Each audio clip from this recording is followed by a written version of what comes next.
Hey guys, welcome back to Mo's Game Table. Today we're going to take a look inside Donnerschlag, Escape from Stalingrad.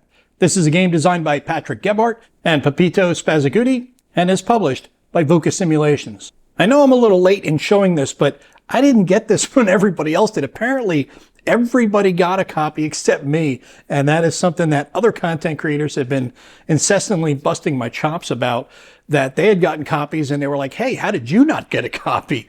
But I guess I'm not on VUCA Simulations Christmas card list for some reason. Anyway, I did get a copy thanks to Stuka Joe. He was doing a show, one of his Sunday night bomb run shows, and he was giving a copy away. And as luck would have it, I ended up winning. And I don't really win too often on these online drawings, but I was really happy to win this one because I was very much looking forward to checking this out. I really do like VUCA Simulations stuff, put out some fantastic games. So I'm real excited to take a look inside and share a look with you. So let's take a look at the back of the box and see what this game's all about. From 12 December to 23 December in 1942, Unternehmen Wintergewitter was in progress. This was a code name for a relief attack by Heeresgruppe Don to free the trapped Sixth Army in Stalingrad.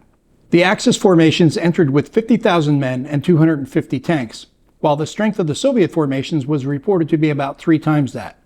For the enterprise to have any chance of success, the troops in the encirclement had to break out and meet the advancing Axis troops. The breakout had to be precisely coordinated with the advance of the relief troops and was to commence on the cue Donnerschlag. The breakout was never ordered, and the troops in Stalingrad were never able to be relieved. This sealed their fate. Players will be recreating this episode with the Axis side attempting to secretly establish and reach a breakpoint, thus effectively freeing the Sixth Army, while the Soviets will try to impede such outcome. Donnerschlag is more of a game than a simulation.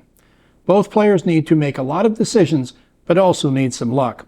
You see an example of the map and the counters. And for the game contents, we get 1 rulebook, 1 mounted map, 234 counters, 2 player aid charts, 2 setup displays, 126 cards, and 2 6-sided dice. Game features the unit scale, battalions, regiments, and brigades. Time scale is 1 turn equals 2 to 3 days. Map scale is 4 kilometers per hex. Playing time is 5 to 8 hours, and it is for 2 players. Complexity is rated as a 3, and the solitaire suitability is rated as a 5. So let's take a look inside and see what we get. All right. Got our 2d6, 3 decks of cards, rule book, player aid sheets, which are not sheets, they're actually on chipboard. Really nicely done, as always from VUCA. 2 sheets of counters, and our mounted map. So let's set up the map and take a closer look at the game. And here's a look at the mounted map that comes with the game. It is a beautifully done map. I really love the palette and I really love the look. They took a topographical map, put it underneath, and they have it kind of subdued the main areas of the map, and then you have that blue coloring over top. This is the active area. The Don is the dark river here that goes all the way from south to north, and that delineates the non-playable area to the playable area. It's just a really good design choice from VUCA. At the top you have the A, B, and C. That is the meeting zones for the breakout of the Sixth Army of the Stalingrad Cauldron up top. And then let me slide this down so you can see the entire top of the map. On the left-hand side, we have the discard pile, permanently removed combat cards pile, the combat deck, and the activation deck for the Germans on the left, and the same for the Soviets on the right. You have the Donnerschlag advance track on the left, and the meeting zones A, B, and C on the right. You also have a place for the OKH and the Stavka cards, and then the turn track is right here. There are 3 boxes on either side. That's for the activation and combat card limits, as well as the luck counter. Like I said, everything is subdued enough to where you get the really nice artistic look, but all of the main areas are just really beautifully done, popped out. All the roadways, the cities, the rivers, everything is very easy to read. And on the right-hand side, we have the Soviet supply area. And then let me slide this back up, and along the bottom you have the Axis supply area. Beautifully done map. VUCA, as always, does a great job with their artwork. And I've turned the map sideways so we can take a little closer look at the map and you can get a better sense as to what I'm talking about with the art. Just beautifully done. All of the card areas, and the tracks are very easy to read. Turn track right here. So just really well done by VUCA. Next, we'll take a look at the player aid. And as I said, these are on nice thick chipboard, so really well done. On the left-hand side, we have the sequence of play. That's all broken down for you. Then we have the combat results table, combat modifiers, which are cumulative, terrain effects chart listing out all the different types of terrain with a graphical example, the type of terrain and text, movement point costs, combat effect on the attacker, and any notes that are applicable to that terrain. On the right-hand side, we have the explanation for zones of control, stacking, command range, and the command execution for both the Axis and the Soviet player. On the back, we have the extended sequence of play, which walks you through every step in really great detail that you could follow along with as you play to make it easier to get through each turn. On the next sheet is the Axis unit setup for both the German and Romanian units.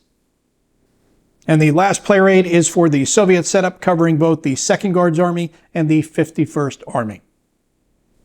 Next, we'll take a look at the activation cards that come with the game. On the left-hand side, we have the Soviet cards. On the right-hand side, we have the Axis cards.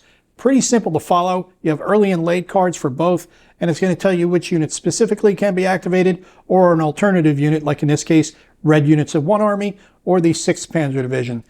Pretty simple cards to follow, making gameplay pretty easy and variable. Next, we'll take a look at the combat cards. Again, the Soviets on the left and the Axis on the right. Same as before, we are broken down into 2 eras, early and late on the cards. At the top, we have a general event, which will take place on a successful die roll, like in this case, a 3 or less. And then at the bottom, the tactical event, again, on a successful die roll of 4 or less. You have that for both cards, and in some instances, you will have the general event that will take place without a die roll. In this case, before combat, only 1 combat. 1 shift right if attacking, and then the card is removed from play. You'll see that most of these cards, when the event takes place, the card is removed from play, whereas the tactical event at the bottom, that is discard after played. So you will see that card in play again later in the game. In some cases, multiple cards will need to be played together to get a better event. And also you have your OKH and Stavka for both the Axis and the Soviets. This allows you to take 1 card in the admin phase of the game turn and place it face down in the OKH or Stavka box, depending on which side you're on. That card can then be played at any time in an action phase, as long as it fits with the timing restrictions on the card. However, when using it in this way, the general event or the tactical event will automatically occur when the card is played. Remember, we just looked at these general events, and even most of the tactical events, you have to roll the dice to get a successful die roll to have that event trigger. When you use it in OKH or Stavka, it will automatically trigger. And what's even cooler is your opponent cannot change this. So this is a great way to pocket a really good card that you're expecting to need at a later time and pull it out right when you need it to give you that little extra push when you're in a bit of trouble, or you definitely need to ensure success. Next, we'll take a look at the counter sheets that come with the game. On the first sheet at the top, we have the German units, and at the bottom, we have the Soviet units. And that carries over to the second sheet, where we finish out the remainder of the Soviet forces and some Axis forces as well. And at the bottom, we have the administrative counters. Now remember, there was 270 some odd counters in the game, so it looks like it's going to be pretty low counter count. You can see about 50 or 60 of these are administrative counters, so that is going to leave a pretty low counter count for the game. One other thing I've noticed, because I kind of did this as a test when I pulled the 2 counter sheets out, I kind of rubbed them together to see if they were going to be slick or not. One of my primary complaints with Across the Bug River was, as amazing as those counters were, they had that linen finish on them, which made them real slick. And in that game, you have stacks that get a little big because you've got your units and then you have your combat counters and things like that. Your hit counters, basically, they're going to tell you your strength as you're getting knocked down. Those stacks do start to stack up. And when you have slicker counters and you got fumble fingers people like me around, there's a chance to knock those stacks over. But it's great to see these are a little duller, which is what we want. They still have that brilliant art on them and they're beautiful to look at, but they're a little duller in the finish, so that way they're not going to slide around as easy. Kudos to VUCA for taking care of that. Next, we'll take a look at the rules. This is a 17-page full-color rulebook, nice glossy paper. Inside of the front cover, we have the table of contents listing out all the rules and their associated page numbers. We start off with the introduction, scale, calculation conventions, and then the components, giving you a breakdown of the different counters and how to read them. And we have the activation cards, the combat cards, which we've already looked at and talked about, an explanation of the OKH and Stavka cards, the different administrative markers in the game, and then we get to preparation for play, and then the sequence of play down at the bottom of page 3. Sequence of play summary is also here, as well as on the player aid cards, fog of war, stacking, zones of control explained to you, command activation cards, and command execution. Then we have the command range example on the bottom right of page 5, illustrated example. Get into supply determination, movement, procedures, terrain effects on movement, and then here's an illustrated supply example on page 6.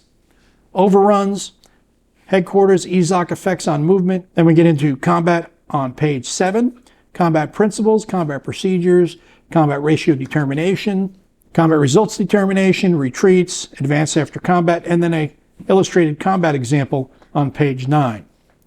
Then we get to Donnerschlag. When you're going to get your units out, you have just a few turns to have them get into the correct meeting zone.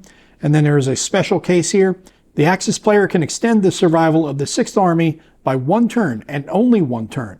To do so, he must successfully play the Air Fleet 4 event. If Donnerschlag is called in turn 4 and the Air Fleet 4 event is played in turn 7, then and only then does a turn 8 occur. Conversely, if the Axis units are progressing well and Donnerschlag is called before turn 4, there can be no turn 8. So that's pretty interesting right there, where you can actually push it 1 extra turn to turn 8. Then we have the victory conditions, and then we start with some historical notes on page 10. So only 10 pages of rules. This 17-page rule book, only 10 pages of rules. First couple pages give you the components and how to read the map, the cards, all that stuff. So about 7-8 pages of rules is not at all hard to digest. And like I said, we get to the historical notes. It goes on for a couple pages, actually several pages. Then we have the design notes on page 15. Carries over to 16, which is the setup. And then we have the index on page 17, and that is the end of the rulebook. And that is a look at everything you get inside of Donnerschlag, Escape from Stalingrad. This is a game designed by Patrick Gebhardt and Pepito Spazzagutti, and is published by VUCA Simulations. Well, this is the second VUCA game I've got in my possession. The first one was Across the Bug River, and now Donnerschlag.